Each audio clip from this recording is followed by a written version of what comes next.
Good morning बच्चों। आज मैं आपको क्लास 5 ईवीएस चैप्टर 11 आपको पढ़ा रहा था। अब इसमें आपको जो मैंने आपको बताया था डिसीजेज एंड देयर प्रिवेंशन, यानी कि बीमारियां और उनकी रोकथाम। अभी मैंने आपको कल जो पिछले जो मैंने वीडियो भेजा था उसमें कोल्ड और कफ इसके बारे में आपको बताया था, कम्युनिकेबल डिसीजेज। अब है आपका नेक्स्ट में है निमोनिया। ठीक है। अब pneumonia is the an infection of the lung that is caused by bacteria, virus, fungi और द पैरासिट। निमोनिया जो है वो लंग पे इन्फेक्शन करता है, यानी कि फेफड़ों पे इन्फेक्शन करता है। इज कॉज्ड बाय यानी कि बैक्टीरिया, वायरस, फंगी और पैरासिट के कारण। It make difficult for person of breath. इसमें व्यक्ति को सांस लेने में बहुत कठिनाई होती है। A person suffering from pneumonia has shaking, chill, high fever, fast breathing and shorted breath, cough, vomiting and chest pain. इसमें व्यक्ति को बीमार निमोनिया से एक तो बुखार, शेकिंग, चिल, हिलना, कांपना, हाई फीवर, तेजी से सांस लेना और शॉर्टनेस, तेजी से और शॉर्टनेस सांस लेना, खांसी, उल्टी और छाती में पेन होता है। This disease need treatment with heavy dose of antibiotic. इस बीमारी के कारण सबसे हैवी डोज एंटीबायोटिक लेने की आवश्यकता होती है। अब है ट्यूबरकुलोसिस यानी कि टीबी यानी कि जो खांसी बहुत होती है। अब ये किस कारण होता है? It is an infection disease that is caused by a bacteria. ये भी इन्फेक्टेड बैक्टीरिया द्वारा होता है। TB primary effect the lung. TB सबसे पहले लंग पर इफेक्ट करता है, but it can effect organ in central nervous system. लेकिन ये सेंट्रल नर्वस सिस्टम पे भी इफेक्ट करता है and circulatory system among other. However, when symptoms are present, they include unexplained weight loss.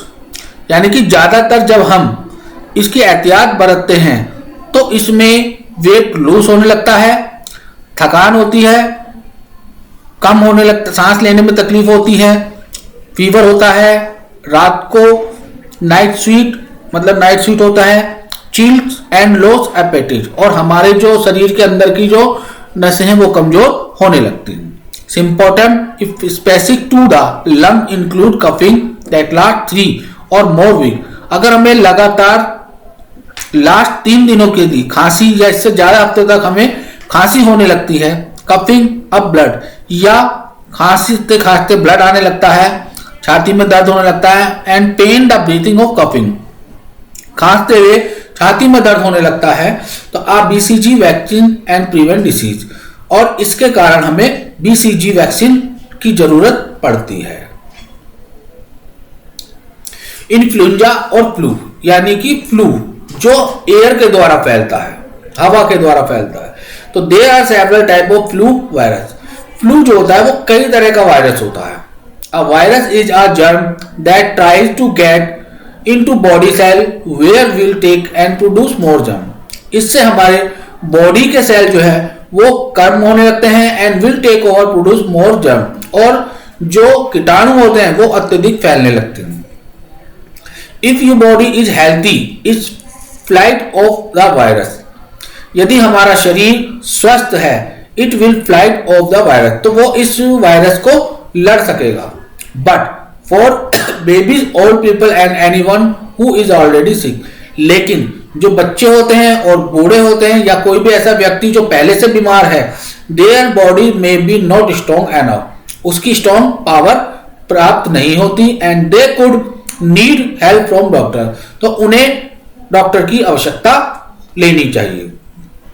A person who suffering from flu has a fever, अगर वो flu के बुखार से पीड़ित है तो body excess cold, scurvy and dry cough, तो उसका शरीर कांपने लगता है, कोल्ड खांसी होने लगती है, शिवरी एंड ड्राई कफ और सूखी खांसी होती है। तो ये है आपका फ्लू का। इससे आगे भी और भी है, अभी फ्लू के बारे में बताता हूं। डोंट गो वर्क और स्कूल स्लीप। तो हमें वर्क या स्कूल में नहीं जाना चाहिए, सोना नहीं चाहिए। Room with other people during the first few week.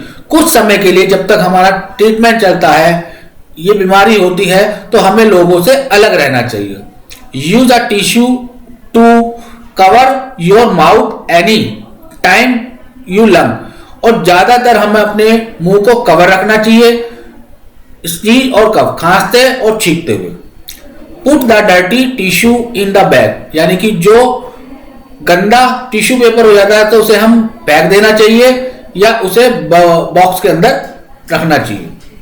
Wear the surgical mask. हमें सर्जिकल मास्क पहनना चाहिए जब you are around other people during first their week, कि हमें जब तक 3 हफ्तों तक लोगों से मिलते रहते हैं तब तक हमें इन मास्क का सेवन करना चाहिए। Swine flu. Swine flu is the representative disease. ये एक इस तरह की बीमारी है cause by the strain of influenza virus. ये इन्फ्लुएंजा वायरस के द्वारा फैलता है, नोन एज HN, जो H और N के द्वारा फैलता है। The virus enter the body. Virus body के अंदर एंटर करता है। इनहेलेशन, जब हम सांस अंदर की तरफ लेते हैं। Transfer from the contaminated surface to the eyes. और ये हमारी आंखों के सरफेस एरिया से ट्रांसफर होता है नोज और माउथ ऑफ अ पर्सन, यानी कि व्यक्ति के मुंह से, नाक से और आंखों से ये फैलता है। This virus has not previously been undefined, यानी कि इस वायरस के बारे में अभी तक पता नहीं चल पाया है। इट इफेक्ट ह्यूमन, कि ये मनुष्य में, पक्षियों में या स्वैन पिग, यानी कि सुअर में। ऑल आउट द स्टेन में बी ऑर्गेनेटेड इन पिग। ज्यादातर इसको इसी तरह से जाना है कि ये पिग के द्वारा ही फैला जाता है। It now the Holi human disease. इसमें जो मनुष्य है, सभी मनुष्य के कारण होता है। And being transmitted from person to person, कि एक व्यक्ति से दूसरे व्यक्ति में वो फैलता जाता है। स्वाइन फ्लू सिम्टम, यानी कि स्वाइन फ्लू के लक्षण। कैसे हमें पता चलेगा कि स्वाइन फ्लू है? Some of the symptom of swine flu are sore throat. ये गले से फैलता है, यानी कि गले में अकड़न हो जाती है। कफ एंड फीवर, बुखार होता है, खांसी होती है। One should also consult a doctor in case body aches. जब हमें लगता है कि हमें इस तरह की परेशानी या लक्षण दिखाई देते हैं तो हमें डॉक्टर से कंसल्ट करना चाहिए। Vomiting and acute gastrointestinal symptom like diarrhoea and nausea, यानी कि हमें नाक में या एक गले में अगर किसी तरह की परेशानी है तो हमें वो चेक करते रहना चाहिए। प्रिकॉशन एंड ट्रीटमेंट, यानी कि एहतियात और उपचार। इसके लिए हमें एक एहतियात और उपचार सबसे ज्यादा जरूरी है। Swine flu spread from people to people through contact. हमें हमेशा स्प्रेड करते रहना चाहिए जब हम लोगों से एक दूसरे से मिलते रहते हैं। The infection spread when person come in close contact with the infected person. हमें इन्फेक्टेड पर्सन से तब तक नहीं मिलना चाहिए जब तक वो बिल्कुल ठीक ना हो जाए। The simple way to minimise risk and cover mouth. और हमें सिंपल वे में मिनिमाइज रिस्क लेना चाहिए, जैसे कवरिंग टू द माउथ, मुंह और नाक को ढक के रखना चाहिए। कफिंग एंड स्नीजिंग, खांसते और छींकते वक्त। Wearing a mask while going close the infected person. हमें मास्क को पहनते रहना चाहिए जब हम इन्फेक्टेड पर्सन के पास जाते हैं। मेंटेनिंग हाई लेवल हाइजीन, हमें स्वच्छता का बहुत ज्यादा ध्यान रखना चाहिए। Frequently wash your hand with soap and water. हमें अपने हाथों को साबुन से और स्वच्छ पानी से हमेशा धोते रहना चाहिए। However the best way would we get in touch with your doctor. हमें हमेशा डॉक्टर के पास टच में रहना चाहिए। Who can help you get right treatment, क्योंकि वही हमें स्वस्थ ट्रीटमेंट दे सकता है, उपचार दे सकता है। मिल्स होता है खसरा। खसरा यानी कि जो हमारे शरीर पे दाने दाने हो जाते हैं, वो खसरा होता है। तो measles is the serious illness. Measles एक सीरियस गंभीर बीमारी है। It is cause by a virus. ये वायरस के कारण होता है। It can be lead to serious बीमारी, और ये ज्यादा भी हो सकती है सीरियस बीमारी अगर हम इस पर ध्यान ना दें। Most children have measles but adult can complicate you, ज्यादातर ये बच्चों में होता है लेकिन एडल्ट कैन हैव कॉम्प्लिकेशन, लेकिन जो व्यस्त होते हैं उनके लिए भी ये कॉम्प्लिकेशन होता है if they are get milk, अगर उन्हें ये मिल्क हो जाए। तो आज मैंने आपको ये स्वाइन फ्लू, उनके ट्रीटमेंट, निमोनिया, टीबी, इन्फ्लुएंजा, इनके बारे में आपको बताया है। तो आप इसे वीडियो को ध्यान से देखेंगे, ध्यान से इसको पढ़ेंगे और इसको अच्छी तरीके से लर्न करेंगे। इसके आगे का जो पेज है वो आपको नेक्स्ट वीडियो में बताया जाएगा। Thank you.